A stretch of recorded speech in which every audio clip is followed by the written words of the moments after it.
Voy a pedirles que me acompañen a orar y a también compartir la presentación.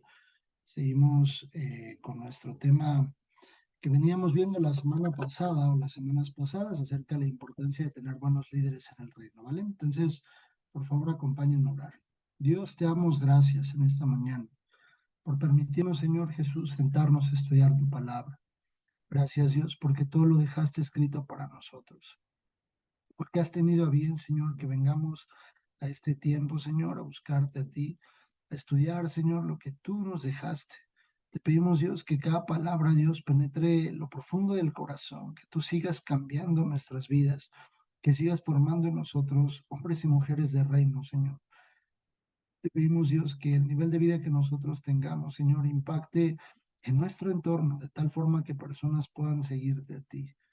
Te pido a ti, Dios, que tú nos habilites en todo lo necesario para seguir avanzando y para cumplir el propósito que tienes en nosotros. Por favor, toma el control de esta clase y dirígenos tú, Señor. Te lo pedimos, Padre, en el nombre de Jesús.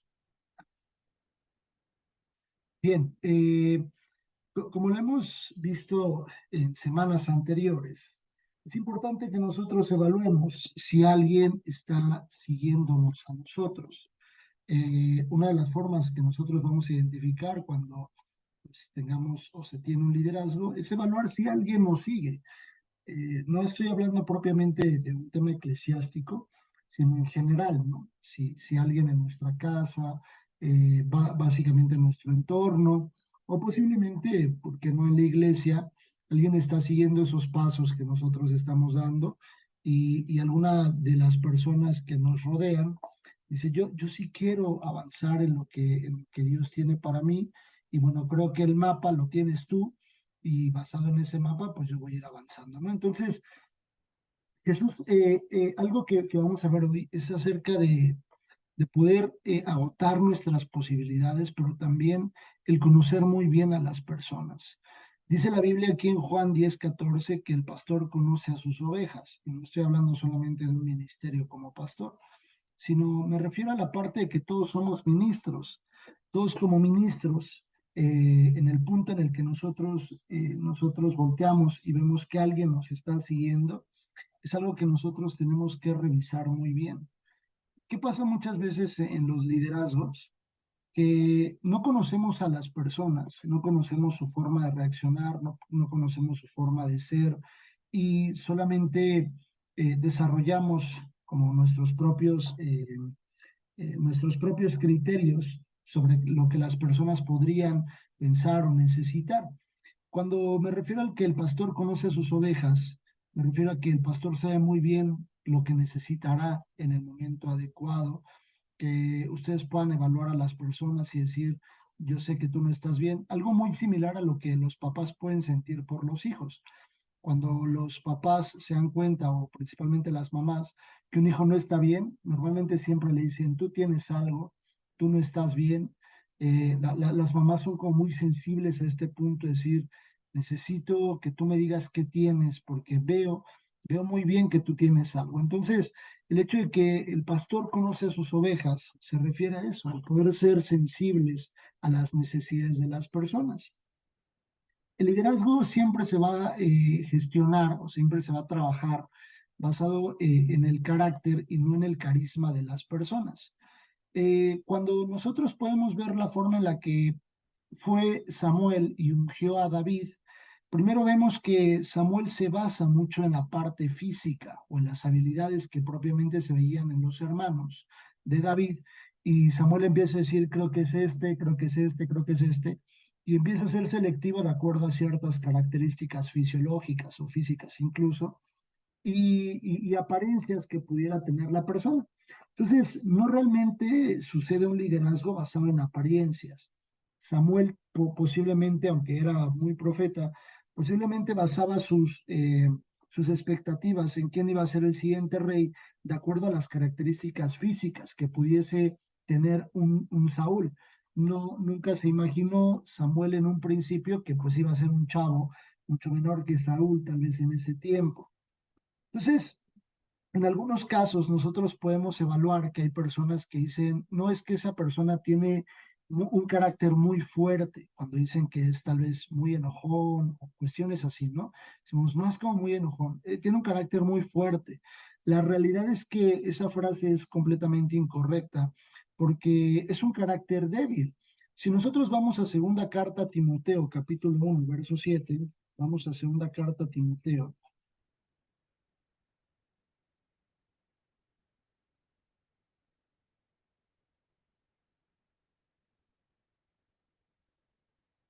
Dice la Biblia, porque no nos ha dado Dios espíritu de cobardía, sino de poder, de amor y de dominio propio.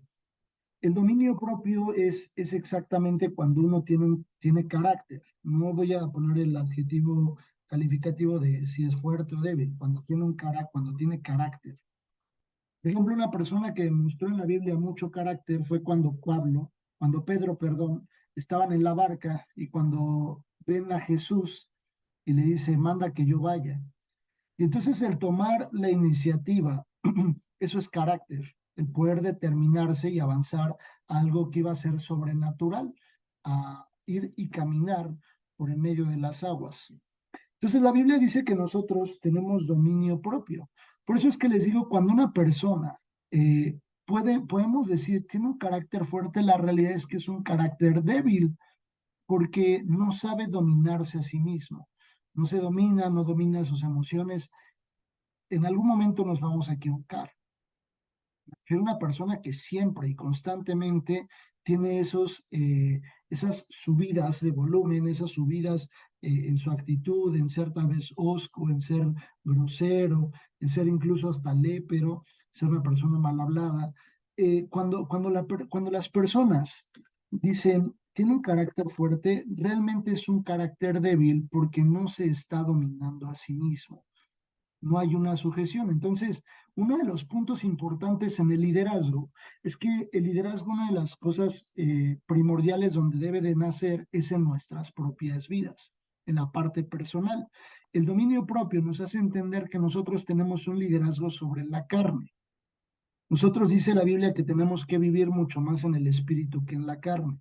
Sin duda, nosotros somos carnales, somos personas, somos humanos. Y vuelvo y repito, en algún momento nos vamos a equivocar. Sin embargo, el pecado es de mucho cuidado porque a veces confundimos y decimos, bueno, pues es que me equivoqué, ¿no? Terminé equivocándome de esta forma, en un error fatal. La realidad es que no tenemos esa chance nosotros. Me refiero a cuando son pecados, cuando son cosas de forma, que de repente pues me exalté, perdí el control, cuestiones de esas, pero no me refiero a temas sexuales, ¿no? De, ay, se me chispoteó, me acosté con una persona que no debía. No funciona así, no pasa de esa forma, por eso hay un dominio propio, hay un dominio hacia la carne, hay un liderazgo sobre nosotros mismos, hacia la propia carne, es la que nosotros tenemos que liderar y llevar a los pies de Cristo, en una sujeción. La Biblia dice que Él nos ha quitado el yugo, Él nos ha hecho libres, pero también dice, toma tu cruz y sígueme, porque mi yugo es fácil y ligera es mi carga. Por supuesto hay un yugo en Cristo, pero es un yugo fácil y ligero. ¿Cuál es ese yugo? El de la sujeción de la carne hacia los pies de Cristo y la voluntad de Dios. No es sencillo, por supuesto, pero tenemos que llevarla en el liderazgo propiamente cada uno de nosotros. ¿Vale? Entonces, este tipo de líderes son los que nosotros necesitamos, son los que nosotros necesitamos gestar. Se puede aprender a ser líder porque hablábamos de que hay unos líderes que pues ya nacen con ese tipo de aptitudes y actitudes, bueno, pero también se puede hacer basado en lo que dice la Biblia en Filipenses, todo lo que viste, oíste y aprendiste, esto hacer. O sea, todo lo que nosotros podamos encontrar en la Biblia, la forma de caminar de algunos hombres o mujeres en la Biblia, son ejemplo para nosotros, para hacerlo y para no hacerlo. Por eso es que Dios no se reserva algunas cosas malas en la vida de ciertos hombres. Ejemplo, vuelvo a repetir, la vida de David. David tiene una vida espectacular y la Biblia lo describe como el hombre conforme al corazón de Dios. Algo impresionante, algo espectacular.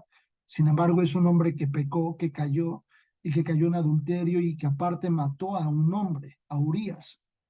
David terminó siendo un asesino y también siendo un fornicario y un adúltero. Entonces, David también, la Biblia permite ver que se llenó de muchas, muchas, muchas mujeres y que eso terminó impactando la vida de Salomón, su hijo. Salomón fue un hombre que terminó con 1000 mujeres y terminó desviándose completamente en las cosas del reino. Nosotros tenemos oportunidad de poder formar o de que Dios forme en nosotros esos líderes que se necesitan, esos líderes de reino que aprendan primeramente a llevar en sujeción su carne a los pies de Cristo y a la voluntad de Dios, pero también que nosotros podamos ser ejemplo a otros con esta parte que yo les digo, lo que aprendiste, vistes y oíste, eso hacer. Eso es lo que lo que le escribe Pablo a la iglesia de Filipo acá en Filipenses 4, 8, 9. El claro ejemplo que nosotros podemos ver es cómo Jesús trabajó en la formación de hombres, de 12 hombres comunes y corrientes.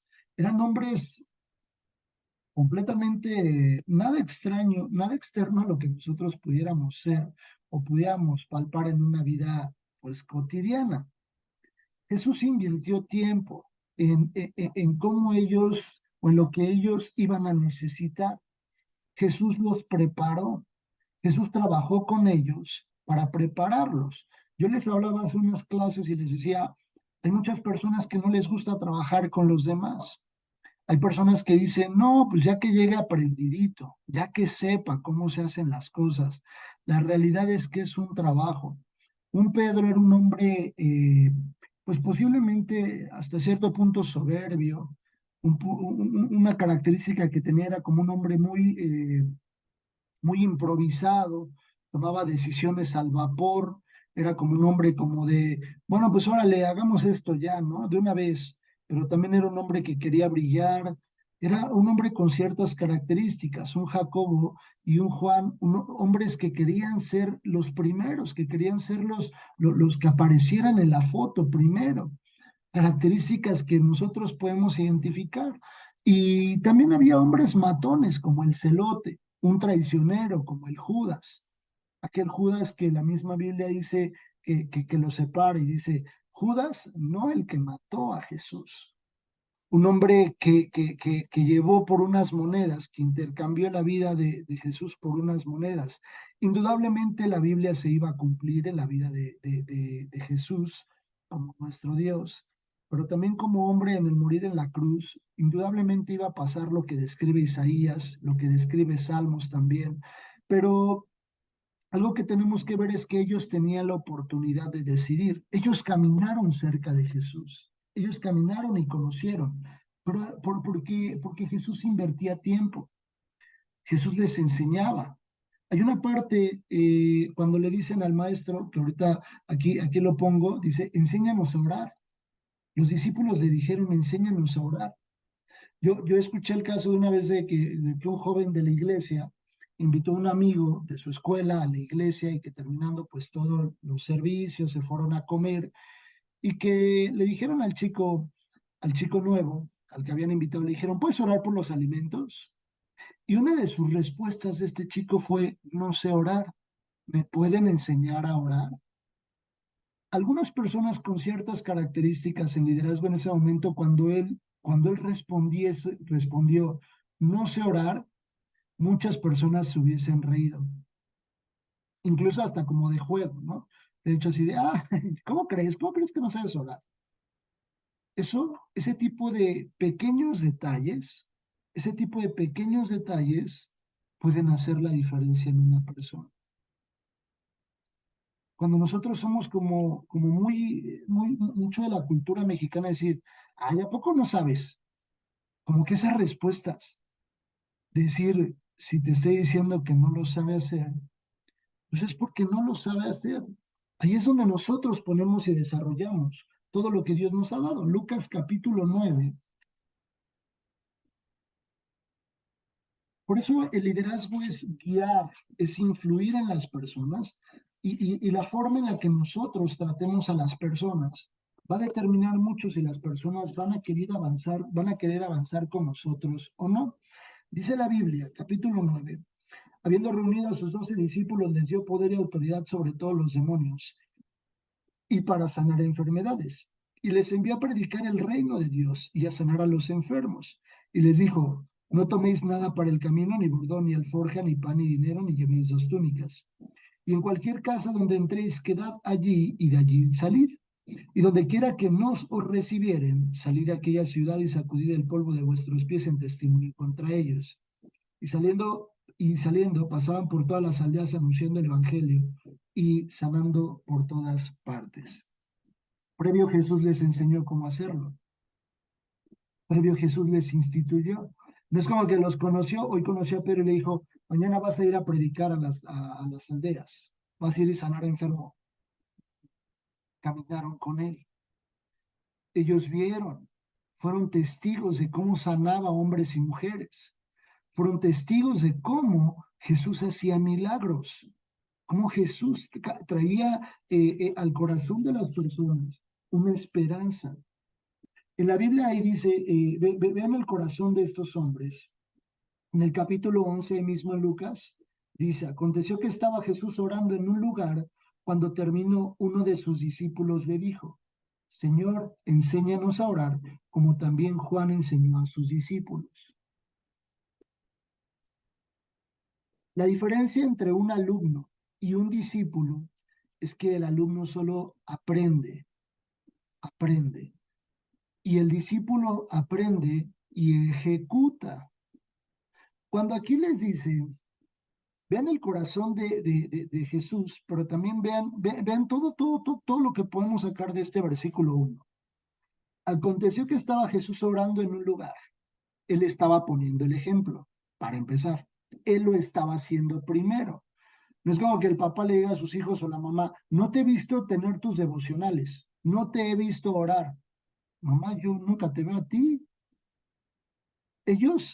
Jesús, una de las formas más hermosas en las que nosotros podemos enseñar a las personas es generando hambre, que las personas tengan hambre de hacer lo que ellos ven en nosotros. Si ellos vieron a Jesús orar, es porque les dio hambre. Es como si, no sé, por ejemplo, a mí me gustan mucho los taquitos al pastor.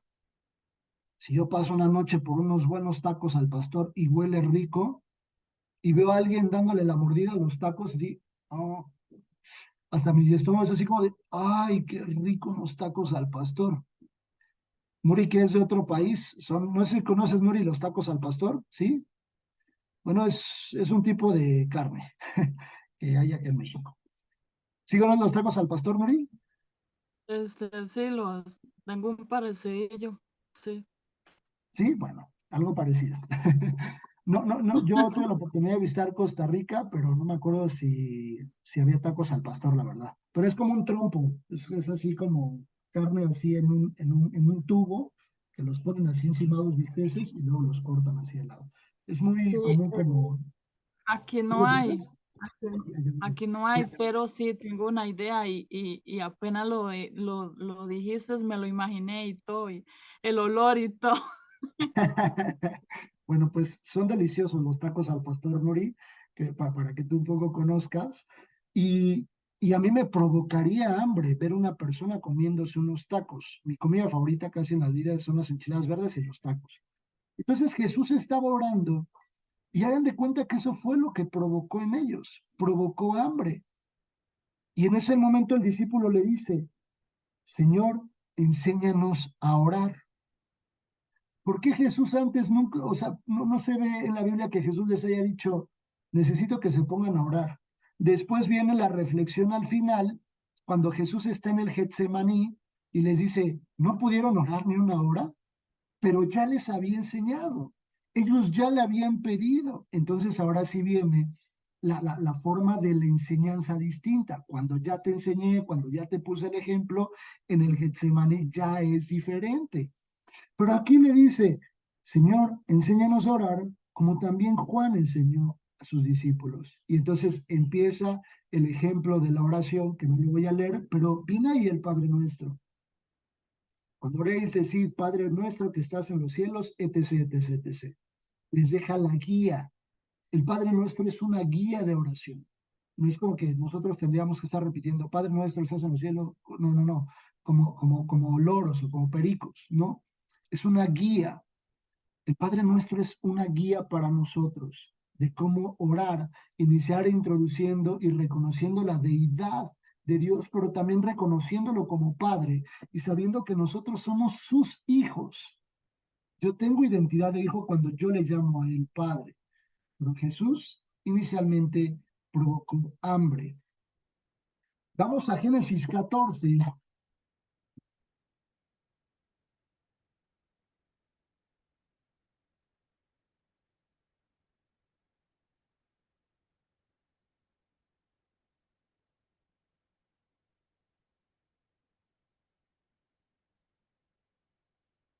La situación en ese momento se encontraba difícil porque unos hombres habían llevado a Lot, sobrino de Abraham. Si ustedes quieren leer un poco el entorno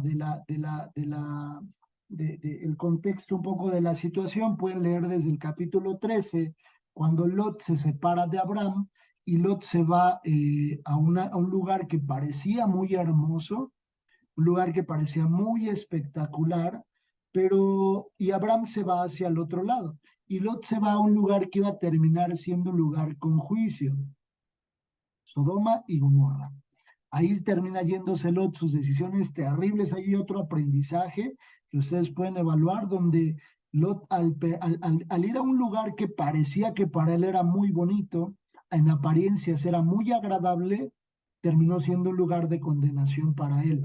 De tal forma que su esposa termina muerta y algo terrible, Lot termina acostándose con sus hijas. Ustedes lo pueden ver en la Biblia, es una historia de terror lo que sucede con Lot.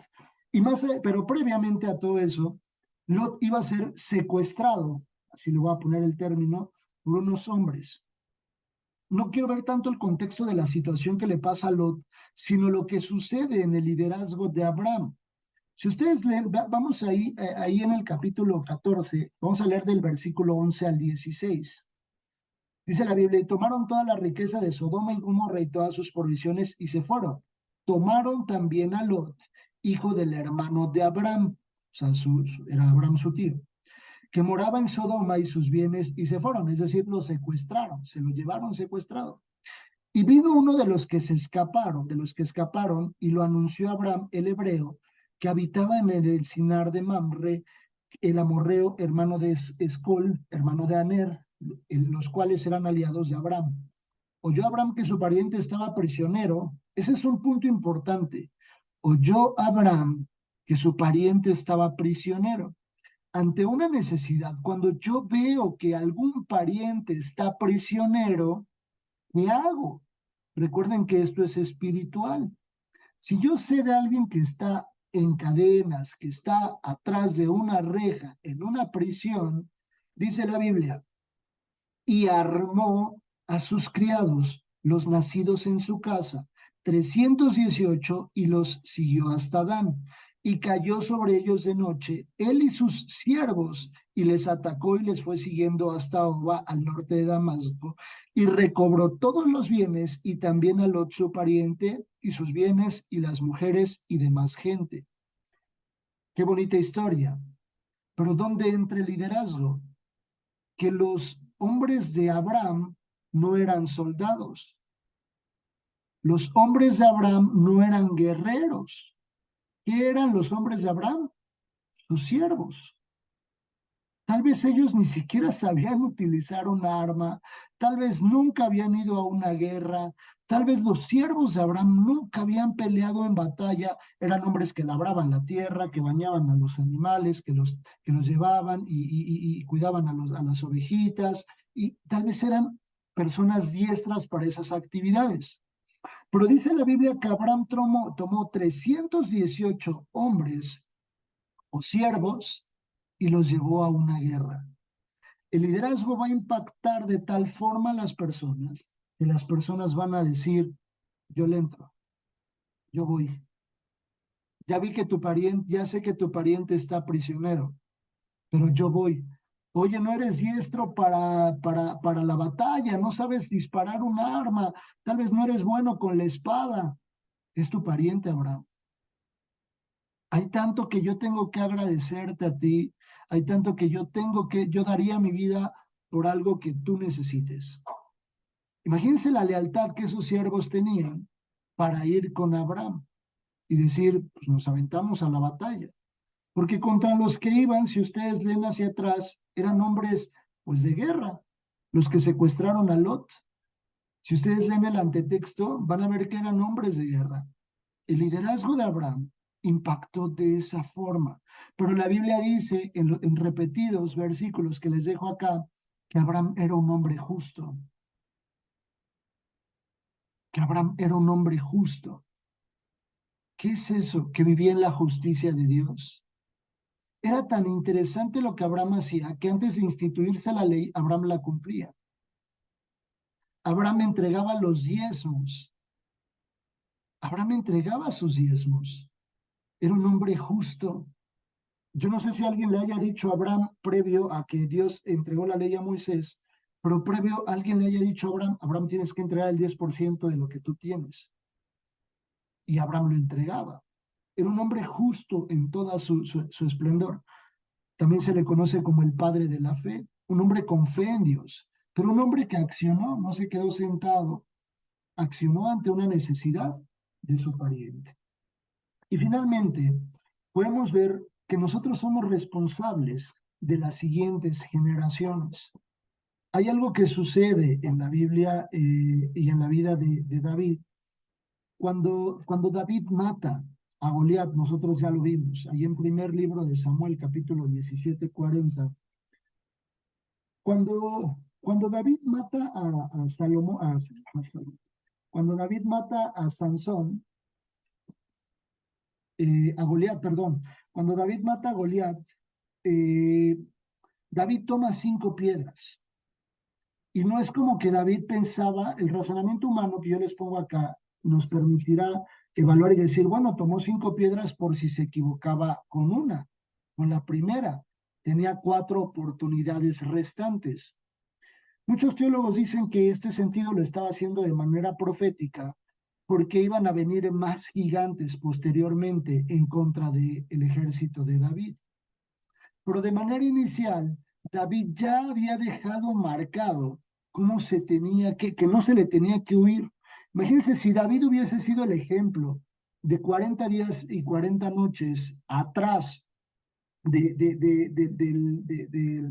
¿cómo se llama? Del lugar donde le estaba gritando Goliat a todos ellos, porque por 40 días estuvo gritándoles Goliat. Todas sus generaciones hacia adelante, bueno, sí, hacia adelante, todas sus generaciones hubieran actuado de la misma forma ante un gigante. ¿Qué quiere decir?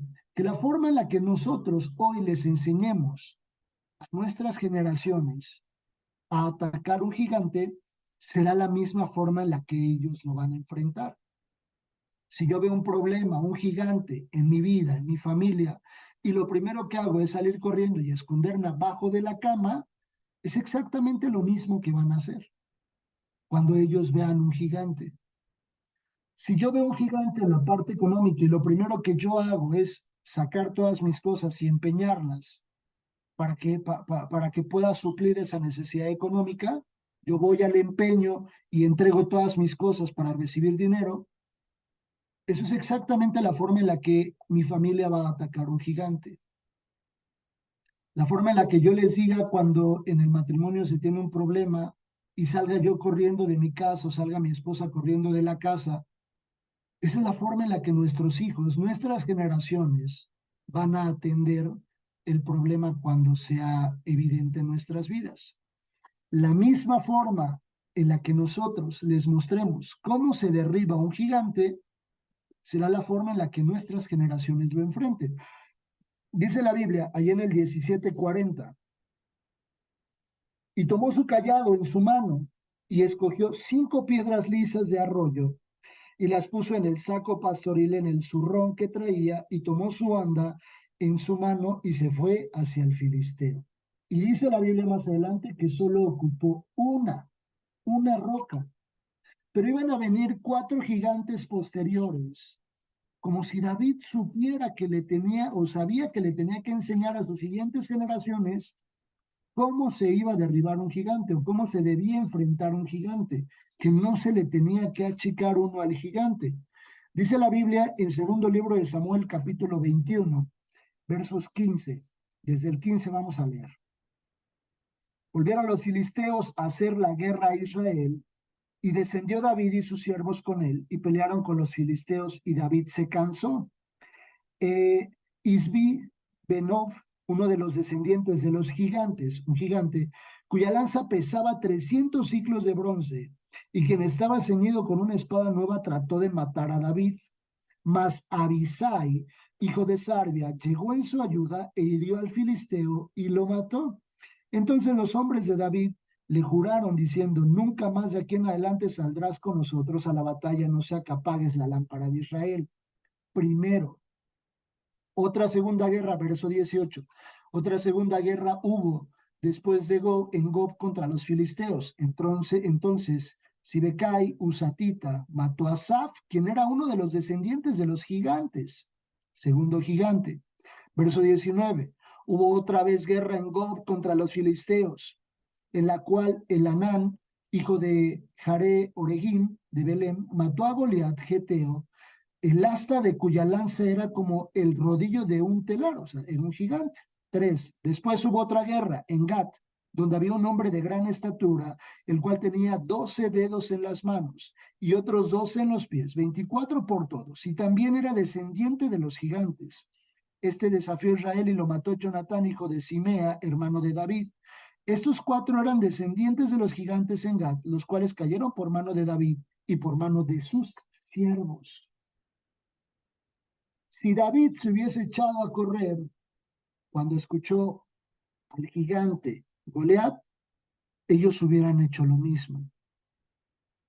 Pero como les había puesto la muestra, porque todo Israel conocía que David mató a sus 10,000 y Saúl a sus miles, y que David había matado y cortado la cabeza del gigante filisteo. Por generaciones se conoció cómo lo había hecho David. Ese es exactamente el resultado cuando uno enseña a los que vienen en sus generaciones. Y ese es justo el tipo de liderazgo que nosotros estamos buscando. Como conclusión muy rápida, Lucas 22, 24, 30, de la Biblia.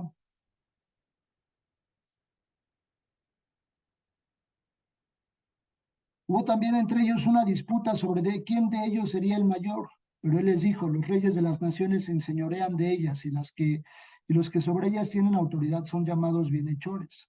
Mas no así vosotros, sino sea el mayor entre vosotros como el más joven, y el que dijere como el que sirve, el que dirige como el que sirve.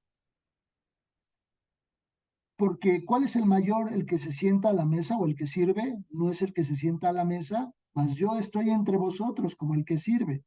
Pero vosotros sois los que habéis permanecido conmigo en mis pruebas. Yo pues os asigno un reino, como mi Padre me lo asignó a mí, para que comáis y bebáis a mi mesa en mi reino, y os sentéis en tronos juzgando a las 12 tribus de Israel. Mateo 18, el que quiera ser el primero, dice la Biblia y en Lucas, que sea como el más joven, como el más pequeño. Mateo 18, 6, 9. Estamos cerrando prácticamente esta unidad. Dice la Biblia: y cualquiera que haga tropezar a alguno de estos pequeños que creen en mí, mejor le fuere que se le colgase al cuello una piedra de molino de asno y se le hundiese en lo profundo del mar. Hay del mundo por los tropiezos, porque es necesario que venga tropiezo, pero hay de aquel hombre por quien viene el tropiezo. Son ejemplos claros, en resumen, de lo que hemos estado viendo. Cuidar muy bien las personas que Dios ha puesto en nuestras vidas. Mateo 5, 14, 16. Dice la Biblia: vosotros sois la luz del mundo. Una ciudad asentada sobre un monte no se puede esconder, ni se enciende una luz y se pone debajo de un almud, sino sobre el candelero, y alumbra a todos los que están en casa. Así alumbre vuestra luz delante de los hombres, para que vean vuestras buenas obras y glorifiquen a vuestro Padre que está en los cielos. Y finalmente Juan 12, 26. Dice la Biblia: Cierren.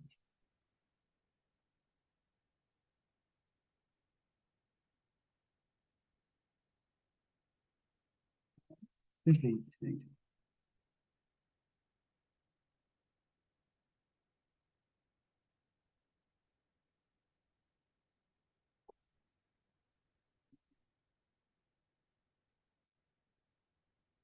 Si alguno me sirve, sígame. Donde yo estuviere, allí también estará mi servidor. Si alguno me sirviere, mi Padre le honrará. Y en resumen, hemos hablado que en esta primera unidad, el liderazgo tan importante con sus características, importante tener buenos líderes en el reino, influir en las personas, cuidarlas, por algo sumamente interesante que tenemos que hacer nosotros, servirle a Dios y considerarnos como servidores. Un líder es un siervo, es aquel que sirve. Eso lo vimos en clases anteriores, ¿vale? Pues hasta aquí la clase de hoy. No sé si tienen alguna duda o algún comentario, todo está claro. Bien, acompáñame a orar a darle gracias a nuestro Dios. Dios, te damos gracias, Padre, por tu palabra.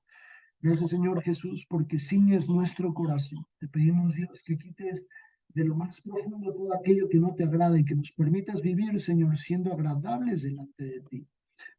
Y entregamos nuestras vidas en tus manos, pidiéndote, Señor, que tú hagas conforme a tu voluntad en cada uno de nosotros. Forma hombres y mujeres de reino, Dios, que impacten nuestro entorno para que tu reino sea extendido. Te damos gracias por tu palabra en el nombre de Jesús. Amén y amén. Que Dios los guarde, que Dios los bendiga y que pasen bonito fin de semana. Un fuerte abrazo a todos.